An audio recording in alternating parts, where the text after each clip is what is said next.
Imaginemos entrar a un supermercado inmenso. Vale, me lo imagino. Los pasillos están limpios, la fruta brilla bajo las luces.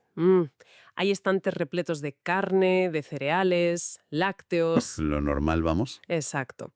Todo parece muy normal, pero hay un detalle escalofriante. Han desaparecido todas y cada una de las etiquetas de precio. Ostras. Nada tiene precio. Cero. Como gerente de ese supermercado, a ver, ¿cómo sabe uno si debe pedir al proveedor más manzanas o más carne de ternera si no tiene ni idea de qué valora la clientela esa mañana? Es una pesadilla logística absoluta, ¿eh? Totalmente. Sin esa pequeña etiqueta con un número, se corta de raíz la única vía de comunicación real entre lo que la sociedad necesita y lo que el productor fabrica. Y bueno, esa pesadilla a oscuras no es solo un experimento mental. Ah, no. ¿Qué va? Es el núcleo analítico de una de las críticas económicas más devastadoras del siglo XX. Vale, vamos a desgranar esto, porque hoy traemos un análisis a fondo sobre un tema que, de entrada, huele un poco a biblioteca antigua y a despachos cerrados, Sí, sí, suena puramente académico. pero que termina conectando ese supermercado sin precios con el mismísimo código del Bitcoin en pleno siglo XXI. Hoy nos sumergimos en los textos, la historia y las teorías de la escuela austríaca. Y para ello nos apoyamos en un documento extenso y muy meticuloso que rastrea esta corriente desde su nacimiento en la Viena Imperial de 1871. Fíjate, ha llovido. Tela. Pero, a ver, antes de adentrarnos en la materia, hay que trazar una línea roja fundamental para quienes nos escuchan. Sí, pongamos las cartas sobre la mesa. Nuestra fuente original contiene perspectivas fuertemente políticas. Detalla críticas frontales al socialismo, al marxismo y expone los lazos históricos de esta escuela con el libertarianismo y el anarcocapitalismo. Claro, son temas sensibles. Y por eso, desde este programa, queremos dejar clarísimo que no tomamos partido ni respaldamos ninguna postura política, ya sean de izquierdas o de derechas. Exacto. Nuestro único objetivo hoy es diseccionar objetivamente las ideas contenidas en este material, para entender cómo funciona la arquitectura interna de esta visión del mundo. Ese es el enfoque, sí. Entender los textos. Bueno, con las cartas sobre la mesa, nuestra misión está clara. Queremos descubrir por qué esta corriente repudia las matemáticas y los modelos complejos que usa la inmensa mayoría de los economistas. Que es algo rarísimo hoy en día. Rarísimo. Y también descubrir cómo ponen a la mente humana individual en el centro absoluto de cualquier decisión económica. Y resulta que todo empezó casi por accidente. Sí, a raíz de un enfado monumental, de hecho. Cuéntame eso. A ver, el pistoletazo de salida oficial, según el documento, ocurre en 1871, cuando Karl Menger publica sus Principios de Economía en Viena. ¿Vale? Evidentemente, Menger no inventó la rueda partiendo de cero. El texto rastreó precursores interesantísimos. Ajá. Por ejemplo, la Escuela de Salamanca, en la España del siglo XVI. Ah, barrieron para casa ahí. Sí, sí. Intelectuales como Francisco de Vitoria o Luis de Molina. Y también la antigua Escuela Liberal Francesa. O sea que ya venía de lejos. Claro. Estos pensadores ya olfateaban que el valor de las cosas no era una propiedad física, sino que estaba anclado a las preferencias humanas. Ya veo. Sin embargo, el momento en el que adquieren una identidad propia y combativa ocurre una década después, en 1883, con el Methodenstreit. Madre mía, la palabrita. Una palabra germánica imponente, sí. Básicamente describe una grandísima disputa sobre la metodología. Menger criticó duramente a la escuela histórica alemana. Que eran los que mandaban en ese momento. Exacto, era la gran autoridad académica de la época, y se dedicaban pues a recopilar datos históricos argumentando que de la pura estadística salían las leyes económicas. Y claro, Gustav von Smöller, el líder del bando alemán, se tomó esto como una ofensa intolerable. La reacción de Smöller fue furibunda. O sea, escribió una reseña para aniquilar la reputación de Menger. ¡Qué lita! Y fíjate, con la intención de ofenderlos, los bautizó como la escuela austriaca. O sea, fue un insulto. Un insulto en toda regla. Quería enmarcarlos como unos provincianos alejados del rigor del imperio alemán. Pero le salió el tiro por la culata. Fracasó de pleno, porque Menger y su grupo se colgaron la etiqueta como una medalla, con orgullo. ¡Qué bueno! Y lo que defendían en esa guerra contra los alemanes es la piedra filosofal de su pensamiento, el individualismo metodológico. Un concepto clave. A ver si consigo aterrizar este concepto porque creo que sostiene todo lo demás. Imaginemos el tráfico de una ciudad. Vale. Si se mira desde un helicóptero, se ve un bloque gigante de metal que fluye o se atasca. Un analista tradicional podría intentar crear una fórmula matemática para predecir cómo se mueve ese ente llamado tráfico. Como si fuera un río, ¿no? Exacto. Pero la lente austríaca diría que el tráfico, como tal, es una ilusión. Claro. Solo existe la persona en el tercer coche que frena de golpe porque está mirando el móvil, o quien conduce el quinto coche que da un acelerón porque llega tarde al trabajo. Qué buena analogía. Entonces, para entender el atasco, hay que estudiar la motivación psicológica de quien va al volante, no el bloque de metal. Los grupos no piensan, las personas sí. Lo fascinante aquí es cómo este enfoque puramente psicológico aisló a la escuela frente al resto del mundo académico. Para ellos, los agregados macroeconómicos son fantasmas. Sí, sí. Y esta premisa alcanzó su formulación más radical, con Ludwig von Mises y su monumental obra La acción humana, publicada en 1949. Ah, ahí es donde introduce la praxeología, ¿verdad? Exactamente, la praxeología. Que suena a tratado de filosofía, la verdad, no a economía financiera. Es que está profundamente anclada en la filosofía lógica. A ver, Mises postulaba que, como los seres humanos actúan invariablemente con un propósito para intentar mejorar su situación, se pueden deducir verdades económicas universales, Solo pensando. solo usando la pura lógica deductiva, de forma a priori, sin necesidad de hacer ni un solo experimento empírico. ¡Ostras! De ahí nace el profundo rechazo austriaco hacia las matemáticas. Su argumento es que resulta físicamente imposible introducir el libre albedrío, la creatividad o el miedo humano en las variables de una hoja de cálculo. Bueno, visto así tiene sentido. Si un consumidor cambia de opinión de un segundo a otro por un impulso irracional, cualquier ecuación predictiva colapsa. Totalmente. Y si aceptamos que esa mente individual es el motor de todo, la manera en la que calculamos el valor de las cosas sufre una sacudida brutal. Pasamos a la teoría subjetiva del valor. Que es el núcleo de todo. Porque tradicionalmente, sobre todo en la economía clásica y en el marxismo, reinaba la teoría del valor trabajo. La idea de que una silla vale lo que cuesta la madera, sumado a las horas de sudor del carpintero. Lógico, a priori. Pero los austriacos, formando parte de la gran revolución marginalista, dinamitan ese consenso. Lo vuelan por los aires. Argumentan que los costes del pasado no tienen la más mínima influencia sobre el precio final. Ocurre exactamente al revés. A ver. Es el deseo ferviente o la más absoluta indiferencia de un comprador futuro lo que dictamina si ha merecido la pena talar el árbol y pagar al carpintero. O sea, el valor es un fantasma que reside solo en el ojo del que mira.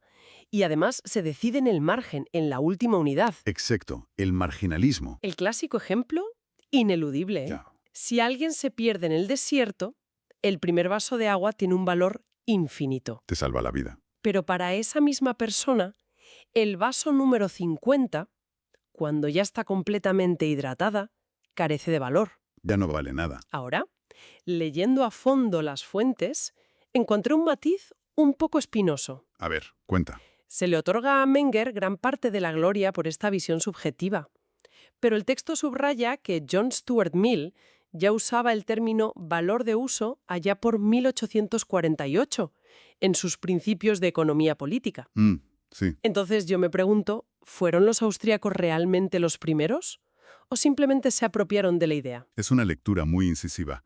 A ver, Mill y otros clásicos intuían la importancia de la utilidad, pero siempre mantenían un enfoque híbrido, Vale. donde el coste de producción a largo plazo seguía teniendo un peso gravitatorio. La revolución de Menger consistió en no hacer concesiones. Fueron los más radicales. Tomaron esa subjetividad pura y la aplicaron sistemáticamente a absolutamente todos los engranajes del mercado: salarios, alquileres, factores de producción. Todo se redujo a la evaluación individual. Ya veo. Y de ese enjambre de evaluaciones constantes surge un concepto que hoy se recita de memoria en cualquier clase de introducción a la economía: el coste de oportunidad. Formulado por Friedrich von Wieser. Eso es.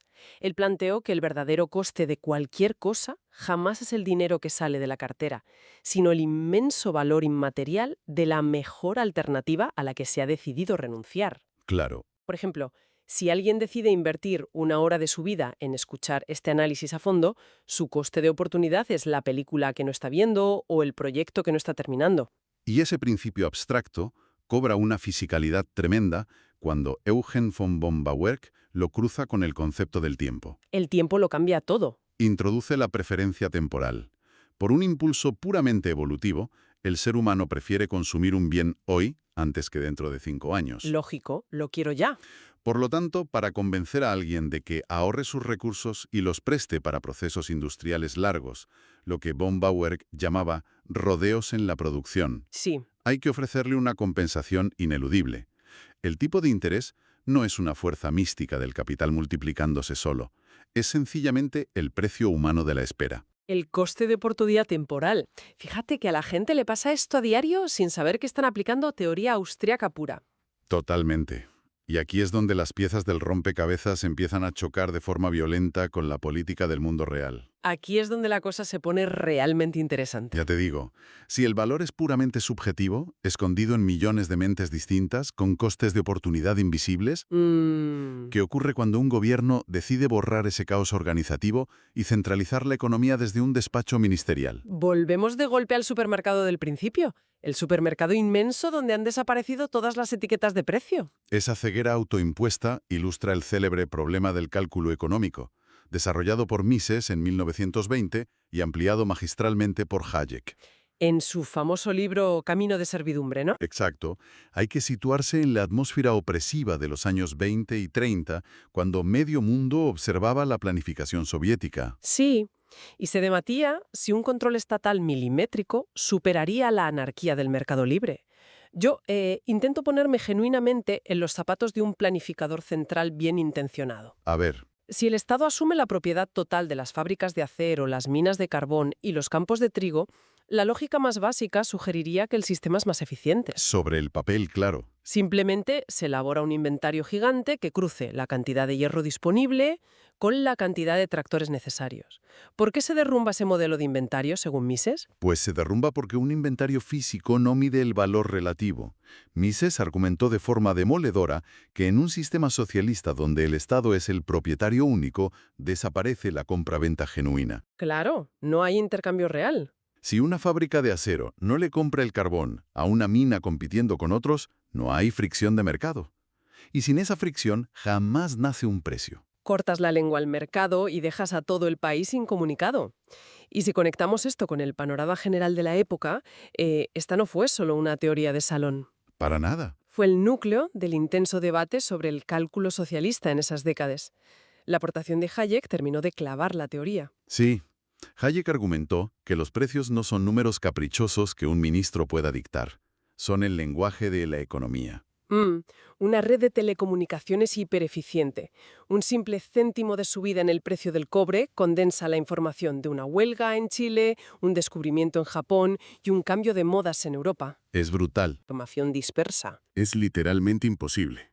Y el documento señala, como curiosidad histórica vital, que el sociólogo Max Weber llegó de forma independiente a la misma conclusión en 1921. Fíjate.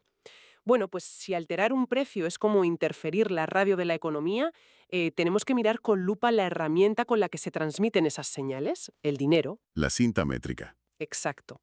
Porque si alguien juega a estirar y encoger la cinta métrica, la casa entera se construye torcida. Entramos en la turbulenta visión austríaca sobre la inflación y los ciclos económicos. Agárrate que vienen curvas.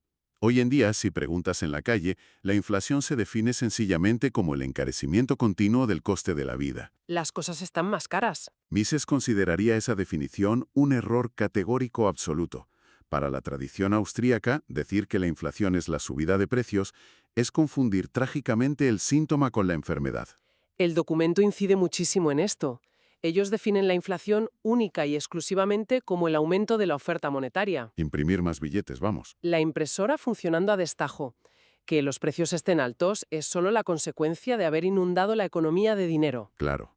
Hayek alertaba incesantemente contra la tentación política de usar una inflación suave como estimulante. Argumentaba que funciona igual que una droga. Requiere dosis cada vez más fuertes, ¿no? Exacto. Genera una falsa vitalidad.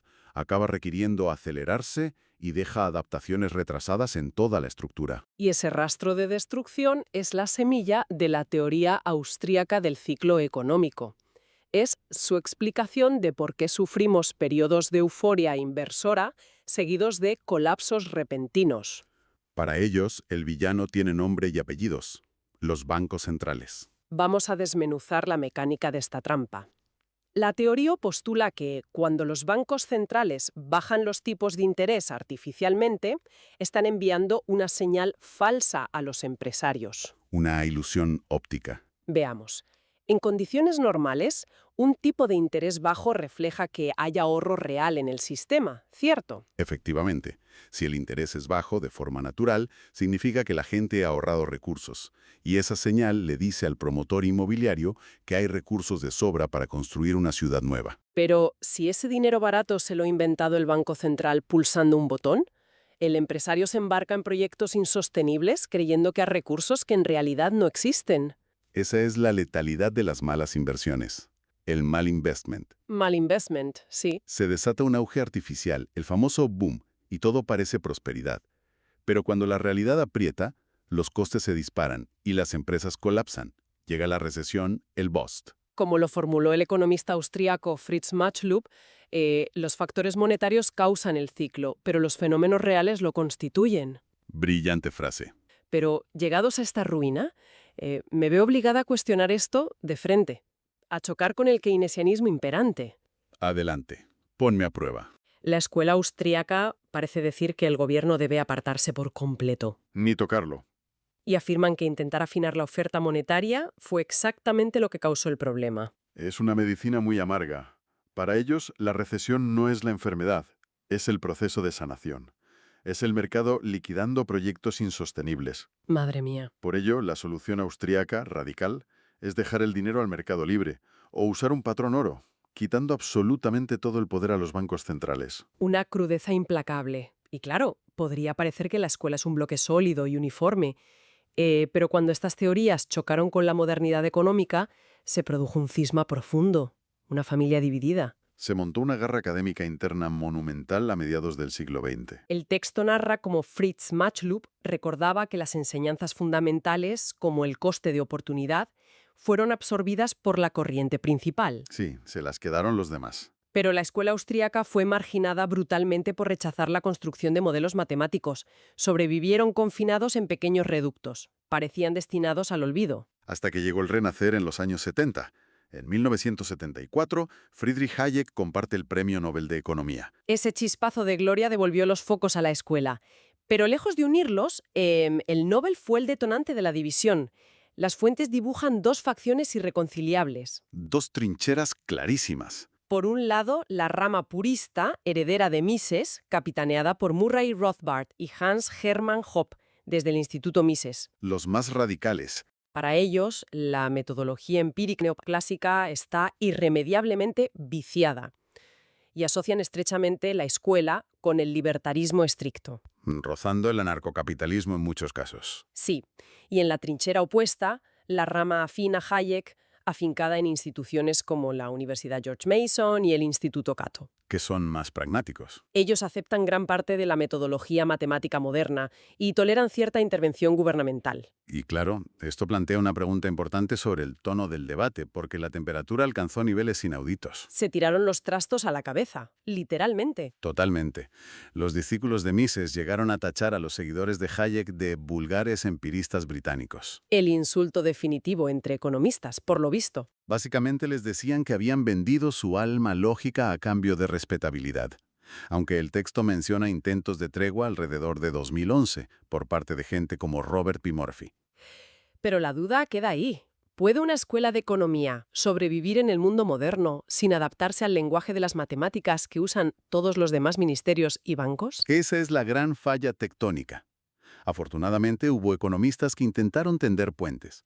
¿Ah, sí? Sí, el documento resalta a Oscar Morgenstern, de profundas raíces austríacas, que co-creó la teoría de juegos con von Neumann, Ah, claro. cartografiando matemáticamente decisiones subjetivas.